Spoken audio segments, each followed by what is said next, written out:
Босс Симон. Именно он по лору прикончил Аксона. Многие считают его сильнейшим в игре. Пока что, исходя из разных записок, я не могу сопоставить себе полную картину его лора. Но зато я знаю, что когда речь заходит про Симона, в комментариях всегда найдется хотя бы один человек, который напишет, что ваншотнул его одной кнопкой за Маэль. Также найдутся люди, унизившие Симона чисто парированиями.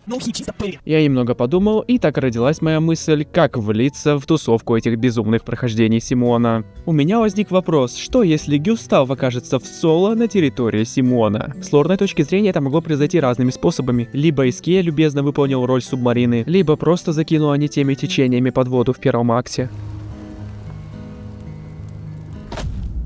В этом ролике будет куча безумия, а также спойлеры. Смотреть только после прохождения игры.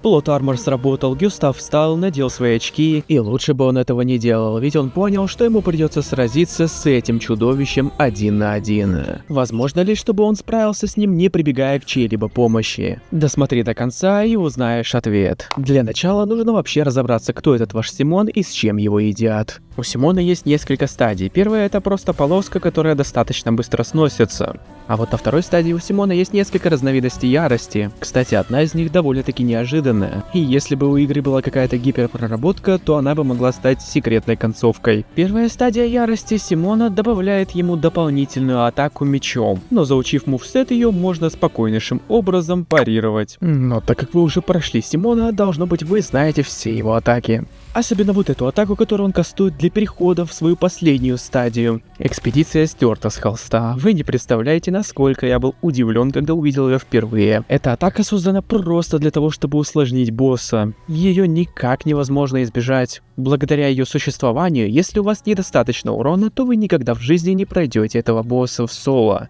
То есть вам обязательно нужно будет использовать дополнительную экспедицию. Когда у Симона остается примерно вот такое количество хп, он переходит в третью стадию, то есть уничтожает всю нашу экспедицию и стирает ее с холста. Поэтому в этот переломный момент нам нужно внести максимальное количество урона и убить его до того, как он перейдет в третью стадию. Кстати, насчет стирания с холста. Представьте, соло Маэль, как обычно, тратит Симона. Но вот она чуть не подрасчитала силы, и Симон стер ее.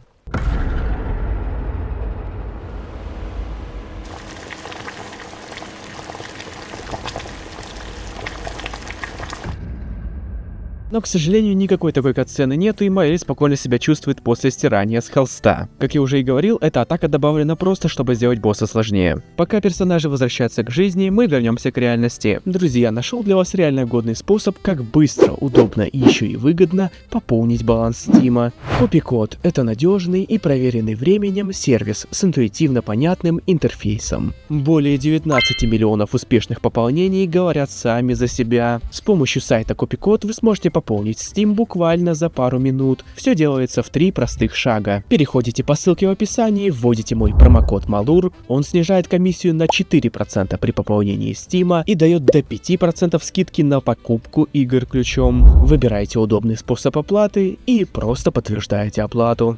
Но это еще не все. На Копикоде можно найти горячие новинки игр или купить ту, о которой давно мечтали. Например, я обязательно возьму себе Экспедицию 33, которая здесь даже дешевле, чем в Стиме. А также я давно заглядывался на Метроидванию Мандрагора. Ее тоже можно взять прямо на сайте. Плюс на Копикоде постоянно действуют прогрессивные скидки, кэшбэк на каждую покупку и проходят розыгрыши призов. Все, чтобы помочь вам играть в любимые игры выгодно. Все ссылки и промокод в описании и в закрепленном комментарии. Пользуйтесь. Рафлан здорово. С вами, как всегда, Малурчик. Прямо сейчас я нахожусь у набросков Ренуара из 3-го акта. Но вообще, по своему сюжету, я сейчас в 1-м акте, и мне нужно в утёсы Каменной волны. Как я вообще сюда попал, узнаете чуть позже. Но я думаю, вы знаете, что будет в конце 1-го акта. Гюстав исчезает из сюжета слишком рано. Но что если нарушить порядок событий и провести его туда, где он не должен находиться? Сегодня я попытаюсь сделать невозможное, сразиться с самым опасным боссом в Экспедиции 33, персонажем, который не должен находиться в этой битве. А перед гигачатом всей локации давайте протестим свои своей силы на крипчиках. Как вы возможно поняли, я нахожусь в НГ+, поэтому у меня 99 уровень и собраны все пиктесы, которые мне нужны. Но на Гюставе в этой локации я все равно чувствую себя недокачем. К сожалению, у Гюстава нет градиент атак. Еще один большой минус Гюстава в том, что у него всего лишь 6 скиллов, и среди них нету слишком сильных. Скилл за 5 дамажит примерно 200 тысяч, натиск Люмьера за 3 очка действия тоже примерно 200 тысяч, и парированием я наношу 2 миллиона, совсем неплохо. А вот полностью заряженным разрядом, с наложенной меткой и всей раскастовкой, получается нанести целых 3 миллиона. Откисает мой персонаж с одной тычки, которая наносит мне 9000 урона. Ну и в целом мне все понятно, пора использовать секретную технику.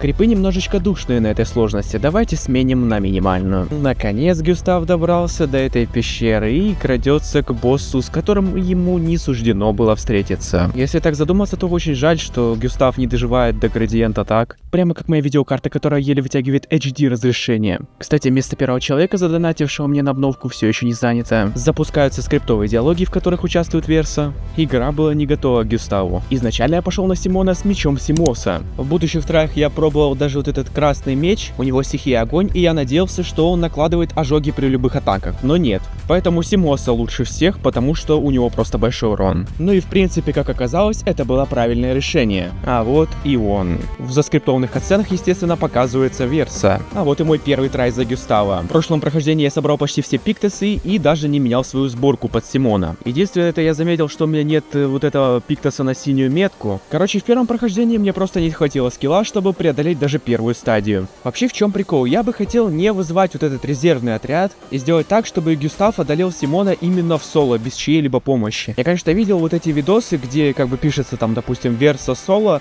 и потом он просто умирает на третьей стадии, и вызывается пояснительная бригада, которая объясняет Симону, что как бы ему пора уже все. Итак, спустя какое-то количество траев я наконец научился легко преодолевать первую стадию. Я также поменял кучу пиктесов и оптимизировал сборку. Еще, правда, не до конца, но уже намного легче справляться с Симоном. Внимательно наблюдая за уроном, который я наношу, я понял, что больше всего урона наносит мой ожог. Вот, например, бах, и ожог нанес целый 1 миллион урона. И это белый урон, то есть даже не крит, я тут еще не совсем оптимизировал свою сборку, у меня даже хил есть бесполезный. Этот хил, наоборот, мне мешает, потому что есть много пиктесов, которые увеличивают урон, когда у тебя лоу хп. На ожог есть куча пиктесов, например, вот при сломе цели количество ожогов на ней удваивается. Итак, вот я впервые преодолел первую стадию, конечно же, потому что ожог добил нашего Симона. Выясняем, что у нашего Симончика всего лишь 16 миллионов хп на этой стадии. Кстати, вторая стадия считается отдельным боем, то есть все пиктесы, которые срабатывают в начале боя, срабатывают в начале второй стадии. А также, если у вас срабатывали пиктесы на возрождение в первой стадии, то они будут доступны во второй стадии, что очень полезно. Кстати, полоска вот этого слома у Симона во второй стадии невероятно огромная. Чтобы его сломать, нужно внести очень много урона. Очень хорошо эту полоску заполняют контратаки после парирования. Вот настолько. Да, это тоже достаточно мало, но это лучшее, что у нас есть. Кстати, после слома Симона на него также накладывается замедление. Это значит, что теперь у него будет один ход вместо 2 подряд. Это невероятно полезно и в теории может законтрить ту самую атаку, которая стирает экспедицию с холста. Но на практике все не так просто. Дело в том, что когда у Симона остается вот такое количество хп, он в любом случае стирает экспедицию с холста. И делает он это своим вторым ходом, с чего у меня очень сгорело в тот трай. И чтобы этого не допустить, нужно вот когда у него остается столько хп, застанить его и каким-то образом добить. Итак, вот одна из моих лучших попыток. Я застанил его, все отлично идет, просто идеально. Но проблема в моем уроне. Мои выстрелы наносят всего лишь около 100 тысяч.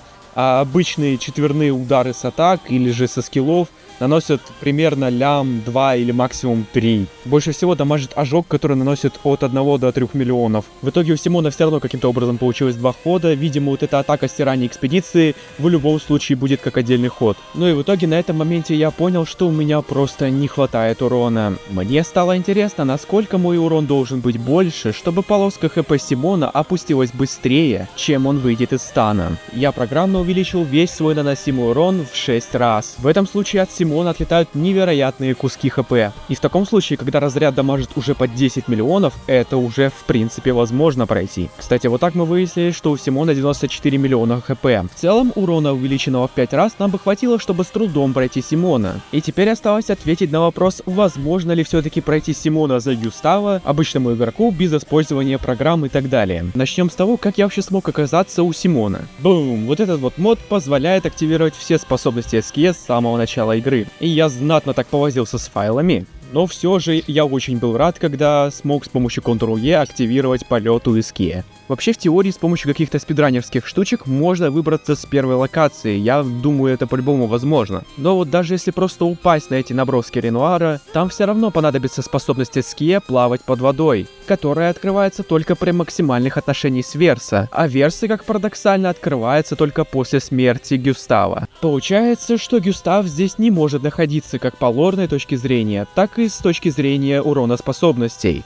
Я покопался в различных пиктосах и нашел пиктосы, которые увеличивают наш урон, когда мы парируем, и второй пиктос, который увеличивает наш урон, когда мы уклоняемся. Соответственно, 10 раз уклоняемся, 10 раз парируем, и вот наш урон уже увеличен в 2 раза. Вроде как урон с уклонений на весь бой, а урон с парирований только на следующий ход. Но в 2 раза это все еще не в 5 раз, как нам нужно. Я погуглил очень много пиктосов и нашел всего лишь один, которого у меня нету. Этот пиктос косвенно связан с уроном, и он продлевает действие метки на целых 2 попадания. Я его пропустил, когда был с Сиреной, но вроде все остальные пиктосы на урон у меня есть. Так возможно ли убить Симона за Гюстава? Итак, все вы знаете пиктос, который с 20% вероятностью возвращает вам 1 очко действия при выстреле. То есть, получается, выстрел просто бесплатный. При совмещении его с пиктосом, который дает 1 очко действия, когда вы получаете очко действия, получается с 20% вероятностью при каждом выстреле ваш выстрел может не потратиться, плюс получить еще один выстрел. Соответственно, все, что вам нужно, это везение. То есть доводим противника до вот такого вот количества хп, и потом просто начинаем стрелять в него бесконечно, надеясь на свою удачу.